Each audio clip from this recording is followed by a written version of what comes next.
técnico, nós não vamos ter a imagem da desembargadora, mas ela está presente Estou. na sessão, compondo o quórum. Eu vou pedir a ela que faça uma reflexão para que nós possamos iniciar o nosso trabalho em paz, como sempre foi, de maneira pacífica e sempre com o objetivo no bem-estar do cidadão. Com a palavra, desembargadora Ângela. Então, renovando os meus cumprimentos ao senhor presidente, desembargador Jorge Rachid, desembargador Kleber, desembargador Vieira, desembargador Raimundo Barros, nossa secretária, doutora Terezinha Guerreiro, a nossa queridíssima procuradora de Justiça, os advogados que porventura estejam já na sala, e também o meu bom dia a todos que nos assistem e nos ouvem pelas redes sociais. Eu estou trazendo uma palavra de reflexão muito atual e muito necessária, que está em Colossenses, no livro de Colossenses, capítulo 3, versículo 13, que é sobre uma exortação ao amor fraternal e à santidade, que fala sobre o perdão, e que diz o seguinte: Depois a doutora Carla vem aqui. suportem-se uns aos outros e perdoem-se mutuamente. Assim como o Senhor perdoou vocês, perdoem também uns aos outros. Eu acho muito forte, porque o mundo em que vivemos, ele nos ensina a guardar ressentimentos, procurar vinganças. Cara, cadê aquele voto de Quando Kleber? nos sentimos ofendidos, né? Mas a palavra de Deus nos exorta a agir de modo contrário. Então, se entendemos o perdão de Deus, vamos perdoar aqueles que nos ofenderam, que nos maltrataram. Falta de perdão, né? Eu posso compreender como não compreender o amor de Deus para conosco. Perdoar é resolver a situação, é se esvaziar dos ressentimentos, das mágoas e dos rancores. Quem perdoa também ensina a perdoar, como Deus também está nos ensinando, né? Ele nos perdoou, dando o seu próprio filho para morrer pelos nossos pecados. E eu entendo que o verdadeiro perdão, ele gera libertação, ele gera amor, ele gera saúde física e emocional e, acima de tudo, a nossa salvação. Então, se nós, como cristãos, secretamente abrigar no nosso coração animosidades, amarguras, mágoas, rancor, contra quem quer que seja, né? A nossa fé é pequena, a nossa fé jamais será suficiente para nós recebermos as respostas das nossas orações para Deus. Ou seja, a falta de perdão, ela impede que as nossas orações sejam respondidas. Então, fundamentada nessa palavra, que hoje nós possamos abrir o nosso coração, hoje e sempre, para olhar com outro olhar, um olhar de amor, aquelas pessoas que nos ofenderam, que nos maltrataram, né? Como Cristo nos olha, olhar com misericórdia, liberando efetivamente perdão, né? Só dizer, não, eu perdoo, mas através de atitudes. Essa é a minha oração e também invocando a presença do nosso Deus, para que nos oriente, nos guie a fazer julgamentos justos, que essa é a nossa função. Amém? Amém. Muito obrigado, desembargadora Ângela. Realmente um assunto bem presente, bem pontual, bem necessário. Hoje nós estamos em festa, né? Porque estamos com o desembargador Vieira, com o desembargador Barros, com a doutora Terezinha, que está em Santo Amaro, né? Eu vou passar a presidência dos trabalhos ao colega desembargador Kleber, em virtude de eu não funcionar no primeiro processo da pauta. Então, os colegas que irão participar desse julgamento, tendo em vista o pedido de vista da desembargadora Ângela, é o desembargador Vieira, é a desembargadora Ângela e o desembargador Kleber. Aí eu passo a palavra ao desembargador Kleber. Senhor presidente, inclusive, eu estou adiando o julgamento, porque como é um processo bem complexo, e não tive tempo, porque eu estou com outros processos, inclusive 2 que eu pedi vista, e eu não deu tempo eu analisar um processo antigo, um processo bem complexo, não deu tempo eu finalizar o voto, né? Então, eu peço adiamento para a próxima sessão. Desembargador Kleber com a E palavra. peço desculpas aí para o desembargador Vieira, viu, desembargador Vieira? Não tem problema. Porque como para a gente não incorrer em injustiça, em erro, entendeu? Então, O processo do qual a desembargadora Ângela pediu adiamento é a apelação civil 28.845.26 de 99, que está com o pedido de vista da desembargadora Ângela, que tem como apelante a Cosima Siderúrgica Maranhão Limitada, advogado Rafael Ranjão, apelado Equatorial Maranhão Distribuidora de Energia, Sociedade de Advogados Dino Figueiredo e Lauan de Advocacia. Então, parecer ministerial sem interesse. Então, o processo fica adiado e nós agradecemos aqui a presença do desembargador Vieira, que prontamente atendeu o nosso pedido.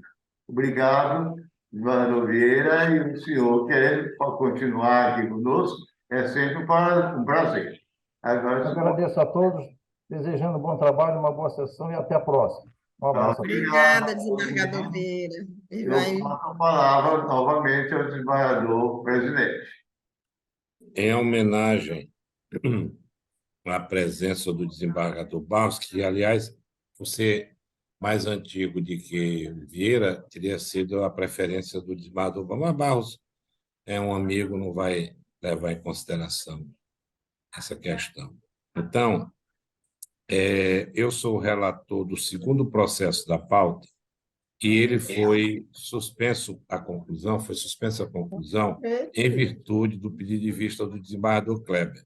Por prudência, o desembargador Barros aguardou a manifestação do colega que pediu vista. Eu vou anunciar e passo já a palavra ao desembargador Kleber. Agravante Ana Maria Pereira Pinto, doutor Joelton Espíndola. Agravante Flávia Costa da Silva. Doutor Felipe Franco Santos é um advogado. Eu sou o relator. O procurador não demonstrou interesse no feito. O número do processo é 81.50.93.48. E, como eu já disse, está com o pedido de vista do desembargador Kleber e o desembargador Barros, compondo a Câmara, aguarda o pedido de vista. Com a palavra, o ilustre colega desembargador Kleber. Bem, o meu voto de vista eu passarei a ler. Adoto o percussiente relatório subscrito pelo excelentíssimo desembargador Jorge Mubarak Maluf, ao ID 2375-3822. Trata-se de agravo de instrumento interposto por Ana Maria Pereira contra a decisão proferida pelo meritíssimo juiz de direito da 12ª Vara da Comarca da Ilha, Dr. Cristiano Cima Souza, que rejeitou a exceção de presumibilidade nos autos do cumprimento de sentença ajuizada por Flávia Costa da Silva contra si e Jorge Luiz Pinto, seu ex-cônjuge. Em suas razões, a agravante sustentou a sua ilegitimidade, uma vez que não é responsável pela dívida executada, pois o imóvel, objeto da ação de resolução contratual, ora em fase de cumprimento de sentença, foi adquirido apenas pelo executado Jorge Luiz Pinto, após a separação do casal, ocorrida no ano de 2014, tendo este firmado o contrato de compra e venda com o hora agravante em 2017. Salientou que o formal de partilha do divórcio, o referido imóvel foi atribuído ao ex-consorte. Argumentou a inocorrência da preclusão da matéria, pois a sentença do divórcio data do ano de 2019, ou seja, em data anterior à sentença exequente. Defendeu o risco de dano ante a possibilidade de bloqueio de suas contas. O pedido liminar foi deferido. Dessa decisão foi interposto agravo interno, que foi julgado desprovido por essa Câmara, sem contrarrazões ao agravo de instrumento. A douta Procuradoria-Geral de Justiça não demonstrou interesse na lide. É o que interessa relatar. O desembargador Jorge Rachid Vargas Maluf, ao submeter o processo a julgamento por esta primeira Câmara Civil, votou pelo provimento do recurso. Está dizendo aqui De que eu deveria ter alegado isso por ocasião da contestação, não alegado. ante o executado estava separado de fato desde o ano de 2014, sendo que o divórcio do casal foi sentenciado no ano de 2019, ou seja, após a contestação apresentada pela mesma nos autos da ação originária do cumprimento de sentença, sendo, portanto, documento novo, razão pela qual entendo não está preclusa a matéria em relação à sua ilegitimidade por ela alegada em sede de exceção de presa-atividade. Fecho aspas. Consignou em seu laborioso voto que, abro aspas, o referido bem foi atribuído quando da partilha de bens realizado no divórcio ao executado, que também assumiu todas e qualquer encargos do imóvel, de forma que a agravante não pode ser responsabilizada pelos débitos dele decorrentes. Fecho aspas. Além disso, por ocasião da sustentação oral realizada pelo advogado do recorrido, mencionou-se ainda na tribuna hipótese de ocorrência de violação de coisa julgada. Em razão disso, por entender inexistir hipótese de coisa julgada no presente cumprimento da sentença, pedi vista dos autos para melhor exame da matéria, à luz das circunstâncias fáticas e jurídicas ensejadoras de coisa julgada. Com efeito, a coisa julgada, objeto do título judicial que ampara o presente cumprimento de sentença, processo número 0830, 578-22-2021, foi formada nos autos do processo 0826-733-21-2017, no bojo do qual Flávia Costa da Silva propôs ação de rescisão contratual acumulada com indenização por danos materiais e morais, em face de Jorge Luiz Pinto e Ana Maria Pereira Pinto, os quais, por sua vez, denunciaram a Lídia, a Oaxaca Incorporadora Limitada e outros. O título judicial objeto do presente cumprimento de sentença condenou expressamente os réus Jorge Luiz Pinto e Ana Maria Pereira Pinto na ação primária a restituir à autora a quantia de R$80 mil, acrescido de correção monetária pelo índice INPC, a partir do desembolso e juros moratórios mensais, de 1% contado da citação, sendo indubitável, por consequência, a sua legitimidade passiva para figurar o presente cumprimento de sentença em razão da coisa julgada. Sobre coisa julgada, a Lei de Introdução às Normas de Direito Brasileiro dispõe no artigo 6º, parágrafo 3º, que, abraço, chama-se coisa julgada ou caso julgado a decisão judicial de que já não caiba recurso, fecho aspas. Na mesma esteira, o artigo 502 do CPC preconiza que, abraço, denomina-se coisa julgada material a autoridade que torna imutável e indiscutível a decisão de mérito, não mais sujeita a recurso, fecho aspas.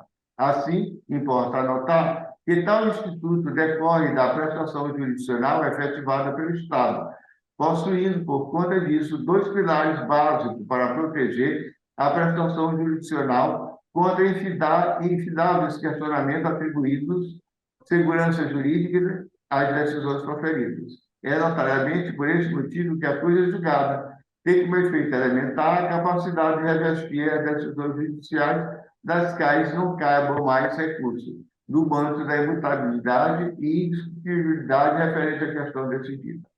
A doutrina mais abalizada discorre que tal instituto, decorrente da manifestação definitiva do Poder Judiciário, tem como característica principal torná-la imutável, tanto sob o aspecto formal quanto material. Nesse ponto, como esclarece doutrina clássica, abraça coisa julgada formal ou preclusão máxima dá à sentença imutabilidade como ato processual, de encerramento da relação processual, tornando-se condição prévia de coisa julgada material.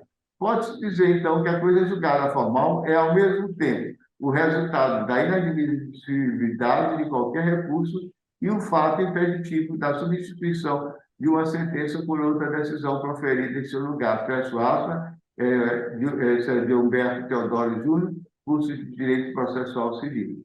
Por sua vez, abro aspas, a coisa julgada material consiste na imutabilidade e indiscutibilidade do conteúdo, abre parênteses, declaratório, constitutivo, condenatório, fecha parênteses, da sentença de mérito e produz efeitos para fora do processo. Formada esta, não poderá a mesma matéria ser novamente discutida em nenhum outro processo. Parênteses, Alexandre Freitas, Câmara, Lições de Direito Processual Civil. Dessa forma, qualquer das partes de uma relação processual cujo objeto já tenha sido discutido e apreciado por decisão definitiva que tenha adquirido status de coisa julgada, fica impedido de requerer a reapreciação, reanálise daquela matéria, ainda que se trata de matéria de ordem pública, tal como a ilegitimidade passiva para responder por débito já declarado e reconhecido em título judicial transitado e julgado. Ora, a ilegitimidade passiva de causa é matéria de defesa a ser formulada na fase cognitiva da ação indenizatória, em observância ao princípio da eventualidade, positivada no artigo 336, combinado com 337, 11º do CPC de 2015. É disso que, ocorrendo ou não o debate da temática da defesa e havendo acolhimento do correto pedido do autor, recairá sobre aquela matéria a autoridade de imutabilidade e indiscutibilidade caracterizadora da coisa julgada. Nos termos do artigo 508 do CPC de 2015, reputa-se repelidos todas as matérias de defesa traduzidas e dedutíveis pela ré, parte ré, não comportando debate posterior, em virtude da eficácia preclusiva da coisa julgada, a alcançar, inclusive, as questões de ordem.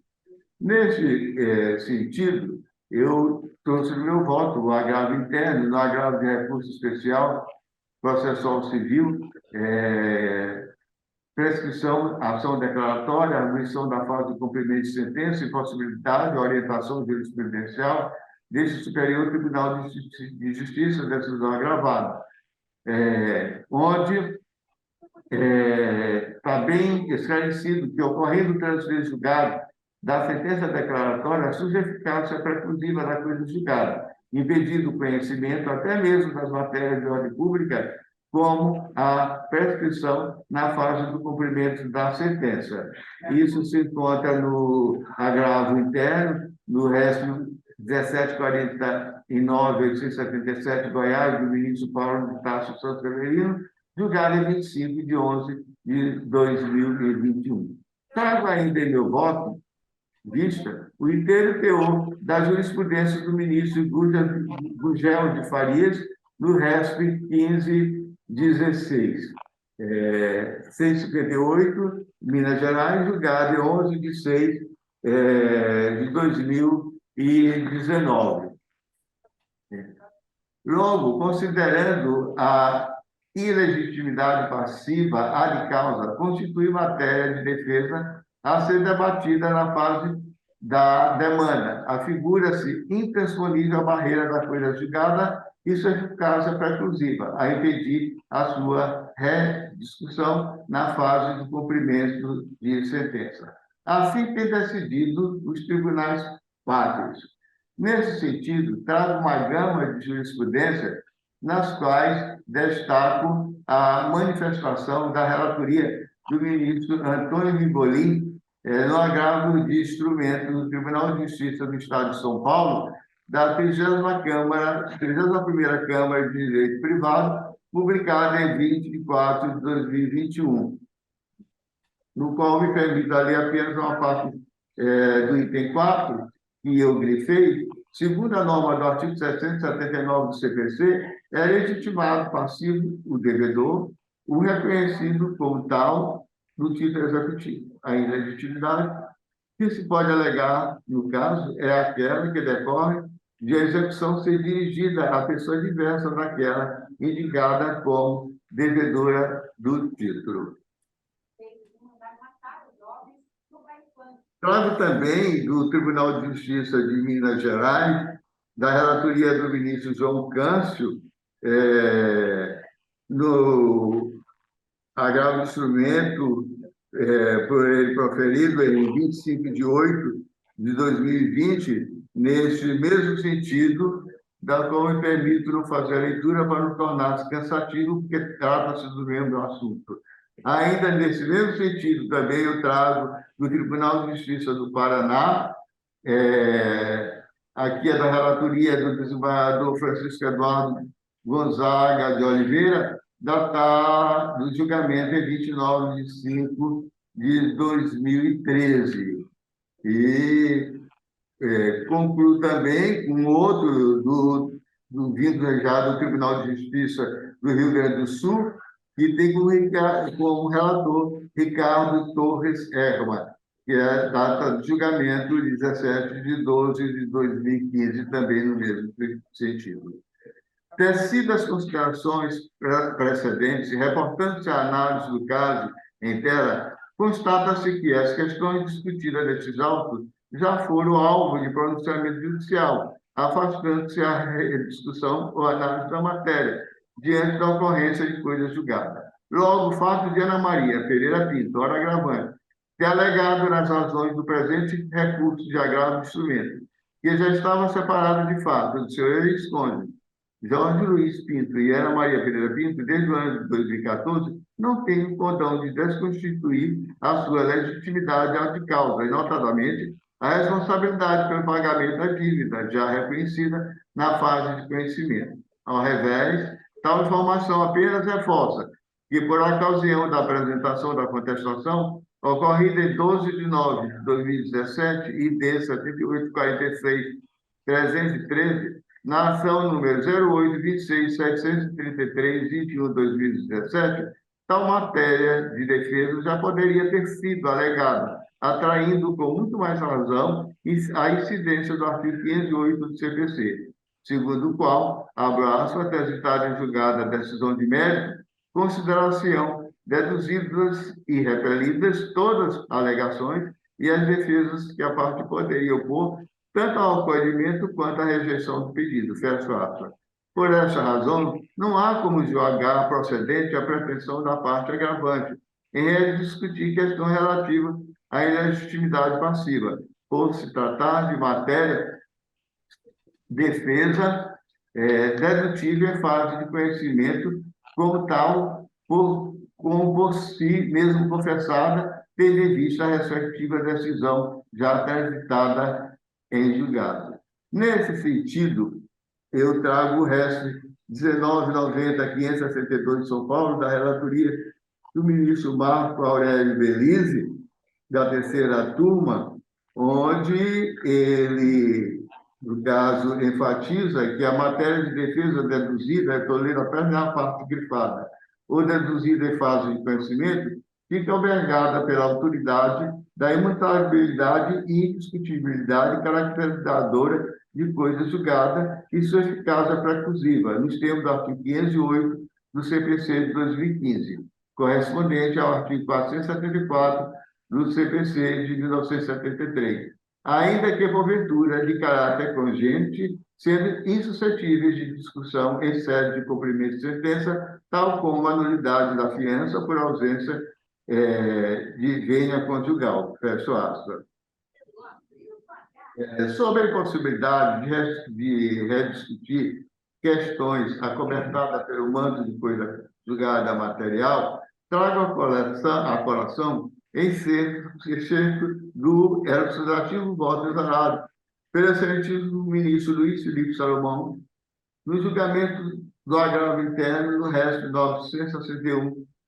961.640 do Rio Grande do Sul de 2016, o qual transcrevo parte do mesmo no meu voto pela relevância das lições doutrinárias, com citação inclusive de Ponte de Miranda e jurisprudência consolidada pelo STJ. Assim, embora o divórcio do casal tenha sido homologada no ano de 2019, ou seja, após a contestação apresentada pelos ex-cônjuges nos autos da ação originária do cumprimento de sentença, datada de 12 de 9 de 17 e de 78, 46.303 da ação 08, 26.733 e 21 de 2017, tal fato não os exime do dever de ter alegado a separação de fato quanto à ocasião da contestação, não tendo, portanto, o condão de violar a coisa julgada, sendo notória a preclusão máxima relativamente à discussão da agravante para responder pelo débito oriundo do título judicial objeto do cumprimento da sentença.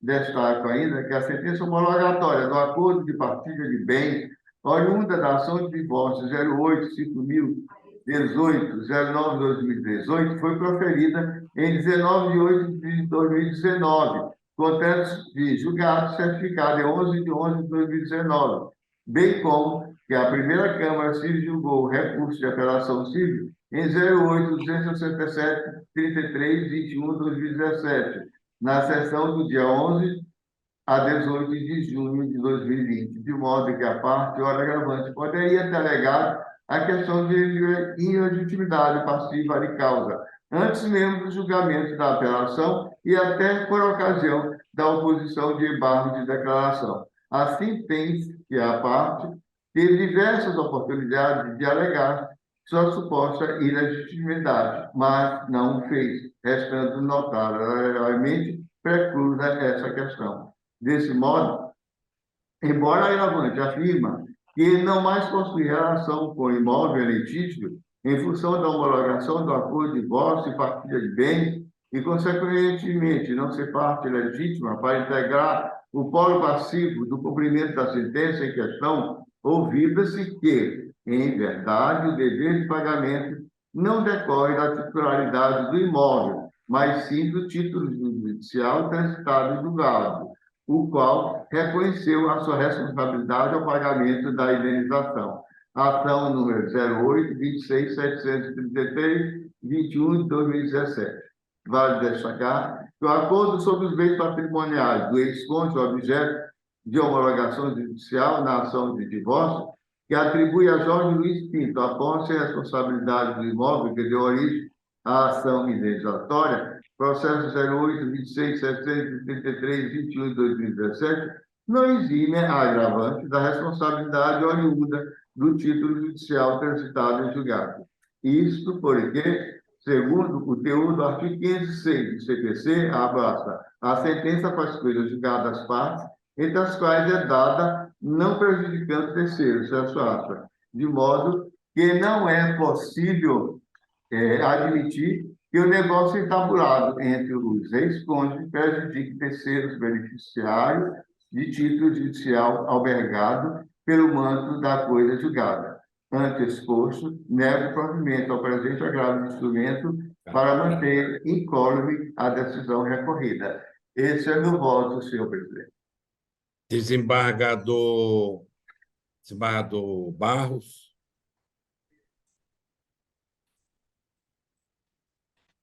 Presidente, volto a cumprimentar Vossa Excelência e ilustre colega desembargador Kleber, doutora Terezinha, nossos funcionários.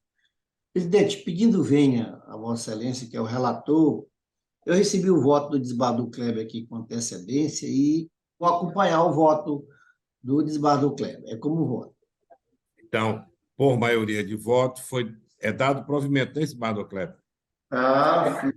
Negado. Negado provimento ao agravo nos termos do voto. Foi negado provimento ao agravo. Negar provimento ao agravo nos termos do voto vencedor do desembargador Kleber, vencido o desembargador Jorge Rachid. Então, fica Vossa Excelência designado para lavrar o acordo.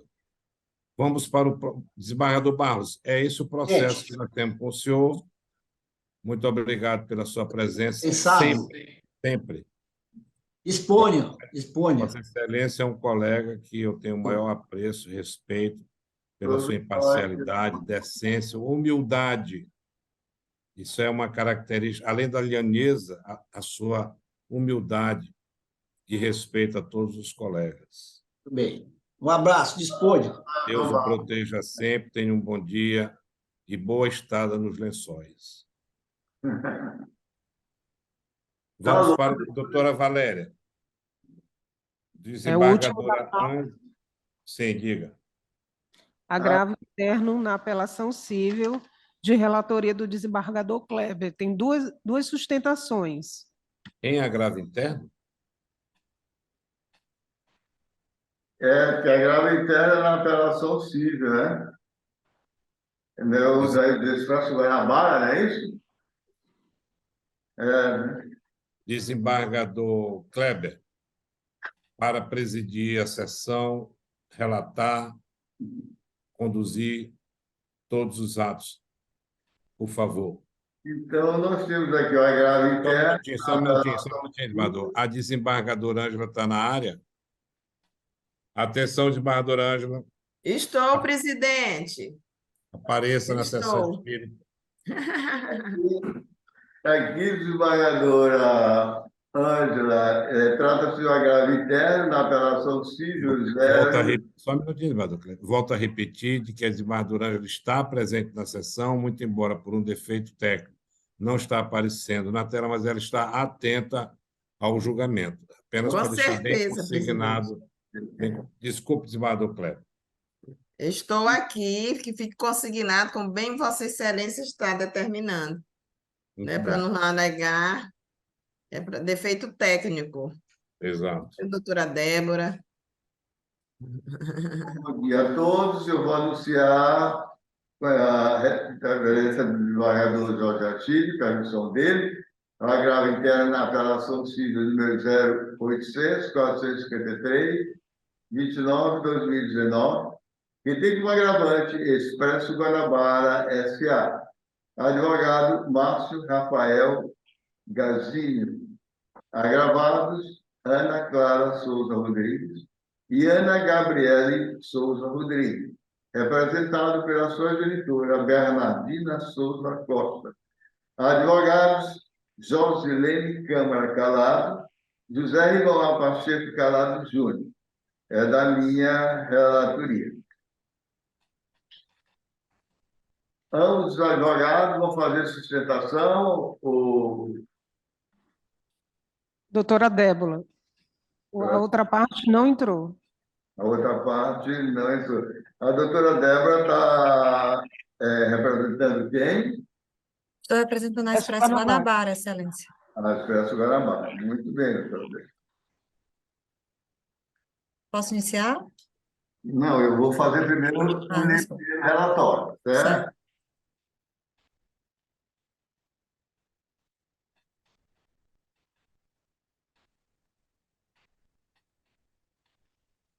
Essa demanda é de um acidente que já 5 pessoas faleceram, não é isso? Esse mesmo. E que já houve uma condenação em outros processos no valor de 50 mil, é isso? Mais ou menos isso? O valor... Eu recebi o vídeo, a audiência da doutora Débora, se eu não me engano. Uhum. Pode continuar, mas até estou querendo me lembrar da demanda, eu estou vendo aqui seu voto já. Certo. Então, Expresso Guanabara S.A., inconformado com a sentença proferida pelo juiz da comarca de Arari, nos autos da ação que ele é movida por Ana Clara Souza Rodrigues e Ana Gabriele Souza Rodrigues, representado pela sua genitora, Bernardina Souza Costa, interpõe recurso de apelação civil. Eis o substrato fático que extrai da própria sentença recorrida. Trata-se de ação de indenização por ato ilícito causado por acidente de trânsito, cumulado por pensão alimentícia e tutela provisória de urgência ajuizado por Bernardina Souza Costa, Ana Clara Souza Costa e Ana Gabriele Souza Rodrigues. As duas últimas representadas pela primeira contra Expresso Guanabara S.A. As autoras alegam em síntese que na data do dia 24 de maio do ano de 2018, por volta das 5 horas, no quilômetro 46 da BR-135 do povoado Peris de Cima, município de Bacabeira, neste estado, em ônibus de transporte de passageiros de placa 9020 Fortaleza, Ceará, de propriedade da empresa Guanabara, hora requerida, bateu na traseira do carro modelo Gol, placa OJA 9044, quando o mesmo reduziu a velocidade para passar sobre um quebra-mola e com o impacto, o veículo menor foi esmagado pelo referido ônibus, matando instantaneamente todos os 5 ocupantes do carro menor. B. Uma das vítimas do acidente foi José Ribamar Rodrigues Filho, o qual convivia em união estável com a primeira autora, sendo pai das outras demandantes. Todas as requerentes viviam sob a dependência financeira do decúbito. Abraço. Desde o falecimento do genitor, da autora, em razão do noticiado sinistro, as mesmas vivem a ajuda de terceiro e, sensibilizado com a situação em que ela se encontrava, juntamente com sua mãe e seu irmão, caçula, que também é filho do seu pai falecido. Nasceu no dia da sua morte, tendo ajudado na assistência alimentar de todos. Fecha aspas. A genitora das autoras, através de terceiro, tentou buscar a tentativa de acordo para que a empresa requerida reparasse o dano causado por seu empregado.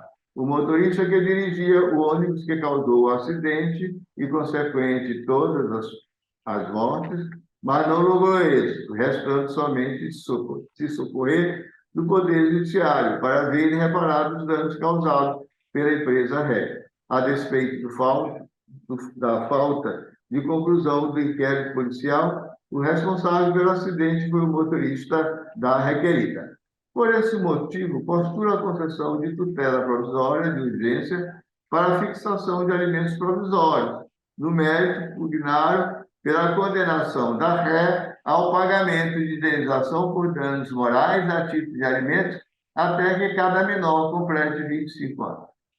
Em sua contestação, a Expresso Guanabara S.A. diz que, a parte adversa não narrou importante aspecto da dinâmica do acidente, vez que o veículo de passeio ocupado pela vítima não apresentava o perfeito funcionamento nas luzes de alerta de frenagem, de modo que este fato por si fora determinante para a ocorrência do acidente, bem como representa uma conduta imprudente e imperita do motorista do veículo da marca Volkswagen modelo Gol de cor preta, placa OJA 9044, capaz de responsabilizá-lo pelo acidente. A saber, a também vítima do acidente, o senhor Antônio Carlos Ferreira Rodrigues. B. O local da colisão não possuía sinalização devida, respeitando a antecedência necessária e os parâmetros corretos para a redução da velocidade da via. C. O motorista da ré, ao contrário do alegado, agiu de modo prudente, todavia fora surpreendido por 2 violações graves ao Código de Trânsito Brasileiro, sendo uma pelo veículo de passeio e outra pelo Poder Público Federal, representada pelo Departamento Nacional de Infraestrutura e Transporte DENIT, ao utilizar-se de lombada irregularmente para a redução de velocidade, bem como a ausência de sinalização adequada no local. D. Não havia sinalização adequada informando sobre a existência de um segundo quebra-molas, inexistindo placa, sinalização de solo ou mesmo alerta sonoro, não havendo sequer como motorista verificar a existência do citado segundo quebra-molas, visto que somente em cima do citado obstáculo havia sinal. Pelas fotos acostadas nos autos, demonstra a precariedade da sinalização acerca da lombada transversal, bem como a impossibilidade de identificação do mesmo em razão à ausência de destaque e coincidência da cor e textura do obstáculo com a via do tráfego, de modo que seria prematuro falar que o motorista da promovida violou lei de trânsito, ou mesmo que agiu com culpa do odólogo, de modo que caberia à empresa Expresso Guanabara indenizar a contraparte. F. No local do acidente não há qualquer razão para se utilizar como redutor de velocidade do tipo ondulação transversal, entre parênteses quebra-mola, visto que existem diversos outros meios eficazes para a redução de velocidade e de acidente. G. Não há sinalização adequada da existência de quebra-mola, a não ser por uma placa indicativa acima do obstáculo que sequer tem cor distinta da via de tráfego. H. Houve imprudência do poder público federal representado pelo DENIT, além de ter sido citado quebra-mola, uma das principais causas do acidente, somada à ausência de sinalização adequada e o defeito nos alertas de frenagem do veículo que transportava as vítimas. I. O condutor do ônibus agiu com prudência, já presta serviço com o motorista há 13 anos e observa o limite de 80 km/h. J. Tomou todas as precauções necessárias a evitar a ocorrência de qualquer evento dessa natureza, assim como seu motorista. K. O veículo realizava o transporte de passageiro compatível com a sua capacidade, tendo sido obedecidas todas as imposições da legislação para o regular transporte. Mesmo utilizando os parâmetros de segurança exigidos para o transporte de passageiro, referido acidente sobreveio em razão das irregularidades da via e do veículo de transporte que transportava a vítima. M. Jamais se esquivou de prestar auxílio à família do falecido. N. Todos os cuidados para ofertar socorro e auxílio foram adotados, de modo que imediatamente parou-se o ônibus a fim de verificar o estado de saúde do condutor e passageiro do veículo de passeio, tendo sido providenciado no local a presença do SAMU e da perícia para o acidente, tendo sido todos acionados pelo próprio motorista, que somente deixou o local por razões de segurança, após comunicar à Polícia Rodoviária. A requerida manteve no local do acidente para acompanhar todos os processos o senhor Marconi Silva Souza, na qualidade de representante do Expresso Guarabara. P. O motorista da requerente seguia em velocidade compatível com a via. Não avistou qualquer placa alertando sobre o quebra-mola, de modo que fora surpreendido pela frenagem brusca do veículo à sua frente. E, repita-se, não fora possível tomar qualquer atitude ante a ausência de funcionamento das lanternas de alerta do freio. E a carteira de trabalho da vítima não indica a existência de vínculo empregatício. F. Não teve culpa pelo sinistro, razão pela qual indevidos os pedidos indenizatórios. Por esse motivo, pugnou pela improcedência dos pedidos autorais. Sobreveio sentença com o seguinte dispositivo. Pelo exposto, com base no artigo 487.1 do CPC, julgo parcialmente procedentes os pedidos para condenar réu ao pagamento de a. Pensão mensal no montante de 2/3 do salário mínimo às menores, desde a data do óbito, 24 de maio de 2018, até o dia que completarem 25 anos. As prestações vencidas serão pagas de uma só vez, devendo incidir correção monetária pelo INPC e juros de mora em 1% ao mês, a partir de cada vencimento. B. Indenização por danos morais no valor de R$300 mil, com juros legais de mora à base de 1%, desde o evento danoso, súmula 54 da STJ, e correção monetária pelo INPC a partir dessa data, súmula 372 da STJ. Outro sim, considerando a inequívoca comprovação de responsabilidade civil da empresa pelo acidente, bem como a necessidade, entre parênteses, presumida, das infantes no tocante ao recebimento dos valores necessários à subsistência, fixo, a título de alimentos provisórios, o montante correspondente a 2/3 do salário mínimo, a ser pago até o dia 20 de cada mês, podendo a demandada ao pagamento das custas processuais e honorários advogatícios, que fixem 20% sobre o valor da condenação. rubricos, registros, motivos, após o trânsito julgado, arquivos com base na distribuição. Razões de apelações que devolvem a discussão da causa.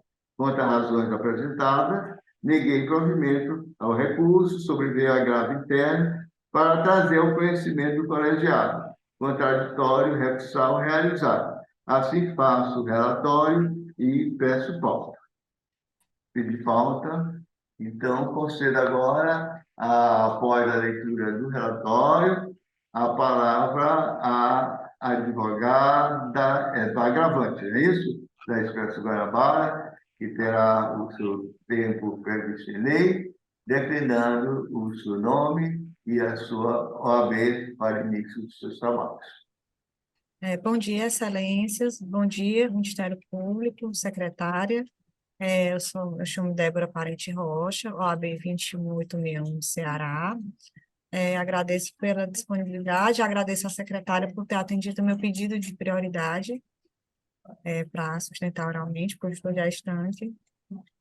E prometo ser breve, certo? Excelência, nós interpusemos esse agravo interno porque entendemos, em todas as vênias, a decisão monocrática, e não seria o caso de julgamento monocrático, e sim um julgamento colegiado, porque não há um entendimento consolidado ou mesmo firmado pelo STJ acerca de valores de indenização por danos morais em razão de acidentes de trânsito. Inclusive, nas nossas razões de agravo, nós colacionamos outros casos, outros julgados que a condenação era em valor bem inferior ao que foi fixado em sentença e também que foi mantido em apelação. Então, por conta disso, nós interpusemos esse agravo, devolvendo a matéria e pedindo que seja julgado de forma colegiada. Queria chamar a atenção para alguns pontos desse caso. Nesse caso, excelentes, realmente é um acidente de trânsito que vitimou mais do que o pai das requerentes, certo? Realmente existiram outras vítimas, e em alguns processos já houve julgamento, em outros processos nós conseguimos resolver através de acordo. Tentamos, nesse caso, resolver através de acordo, infelizmente não conseguimos. Esse caso, excelência, tem algumas nuances, certo? Não vou me ater muito à questão de reforma da decisão, porque eu sei que tem um entendimento deste em tribunal.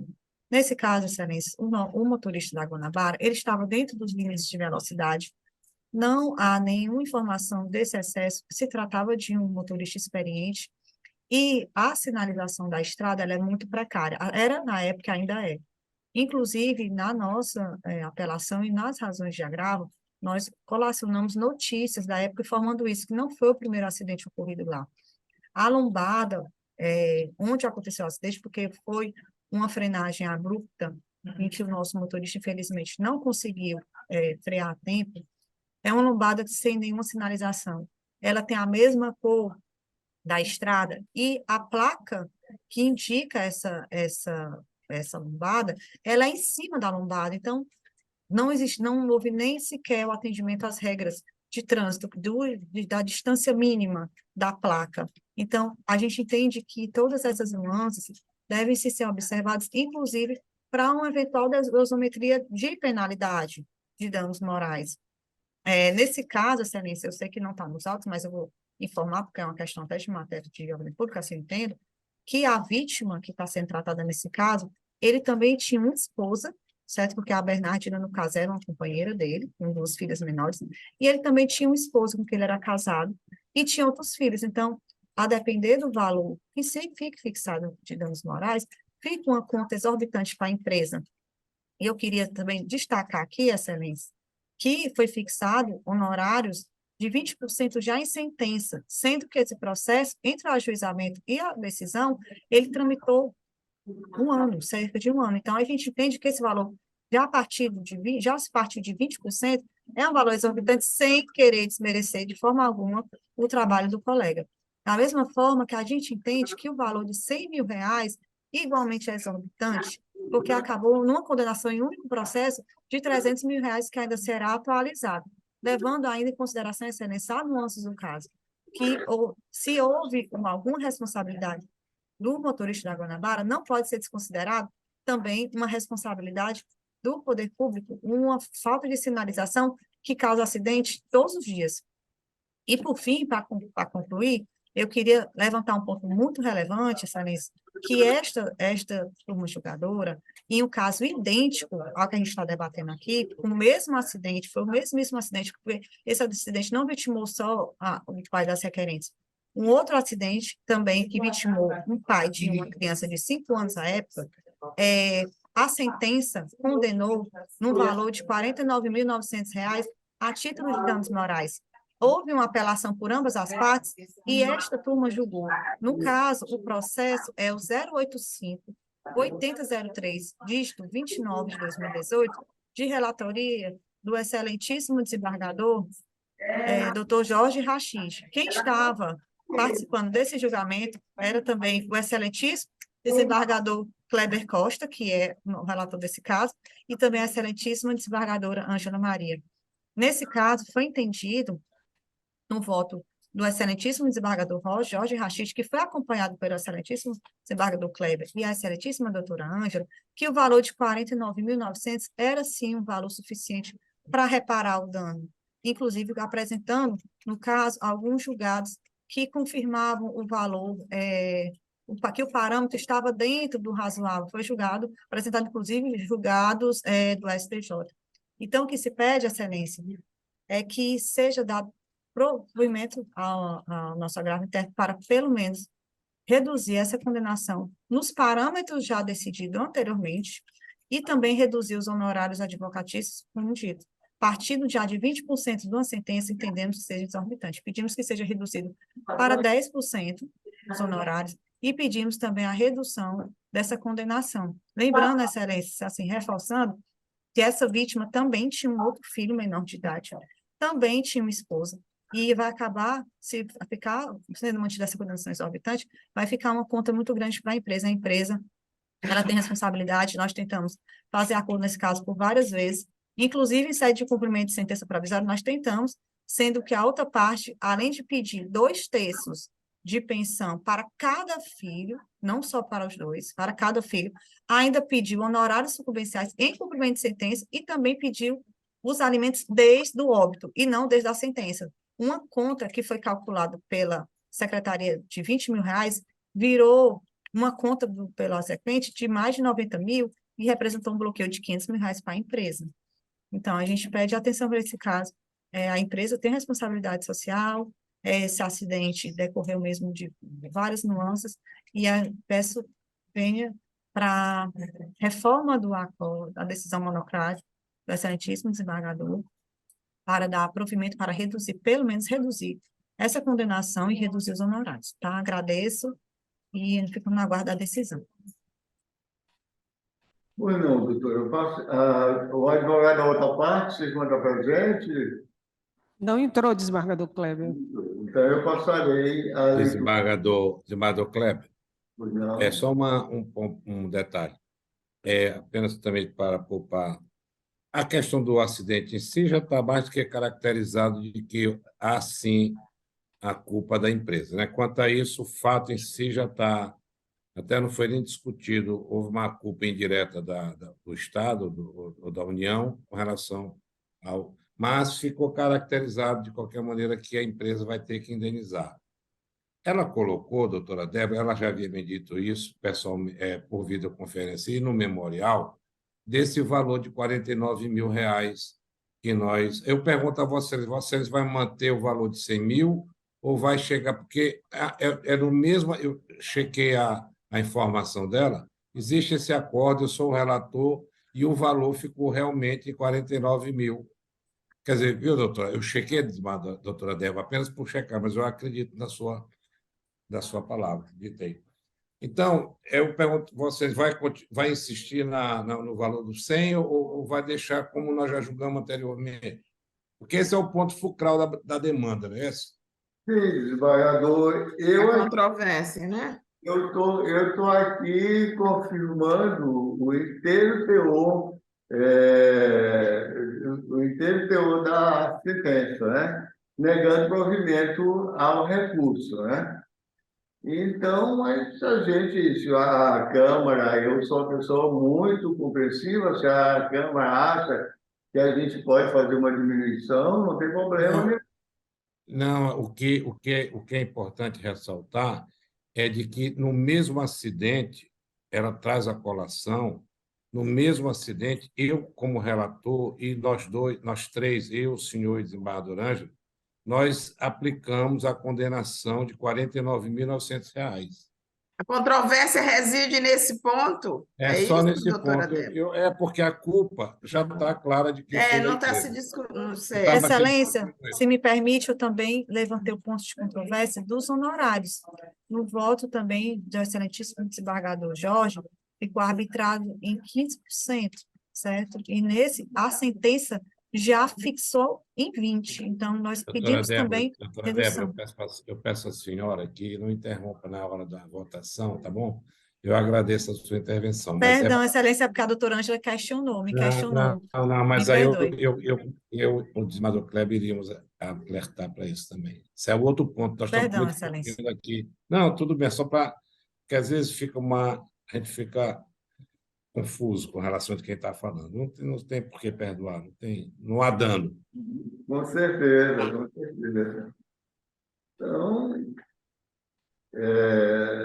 nesse Eu caso, acho que nós deveríamos manter o que nós já fizemos no processo do mesmo acidente, né? Para não ficar discordante, porque aí a outra vai se sentir desprestigiada, a outra parte que ganhou somente a metade do valor. Então, acho que, e corroborando com a colocação da doutora, ficando arbitrados os honorários de 15% e o valor de R$ 49.900. O senhor concorda, desembargador Ângelo, também? tudo bem. No caso, ficaria sob o valor em 49, 49.900. 49.900, né? Veja, é o mesmo acidente envolvendo as mesmas pessoas, assim, a mesma quantidade de pessoas. Então, se a Câmara já decidiu... Questão de segurança jurídica também, né? Qual é o número desse voto proferido por Vossa Excelência? Está no memorial dela, é o agravo, o processo de número 858.003/29, 2018. Vossa Excelência quer suspender o julgamento e checar se é quanto a isso? Eu acho que seria bom, porque eu teria que ver, apesar de eu acreditar piamente. Eu entendi. Mas era bom checar, não tem problema. Fica suspenso, então, o julgamento. Sim, então tá bom. Fica suspenso o julgamento. É isso? Então, o senhor pode anunciar. Então, após a leitura do meu voto, a sustentação oral da advogada, o julgamento fica suspenso para a apreciação por parte deste julgador do agravo, não é isso? Apelação. Da apelação que já foi julgada por essa Câmara, não é isso? Exatamente. Então, na próxima sessão, eu trarei o voto em definitivo. Devolvo a palavra ao senhor presidente. Doutora Débora, muito obrigado pela sua participação. E eu acho que não tem mais processo para julgar, é isso, doutora Valéria? A pauta acabou e a gente Mas tem nós temos uma distribuição aí, né, para um o sorteio. sorteio do coro estendido. Então, vamos lá, desembargador Kleber, desembargadora Ângela, doutora Terezinha, aguardar o sorteio para os casos de não unânimes, para o coro estendido. Pois não, doutora O Valéria? desembargador Barros já faz parte do processo Não, do mas coro tem estendido. que aparecer o quadro do computador, não está, não? Tá. A distribuição, o sorteio tem que ser público aqui.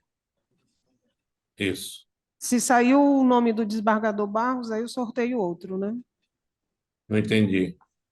O desembargador Barros já faz parte do processo, substituindo a desembargadora Ângela.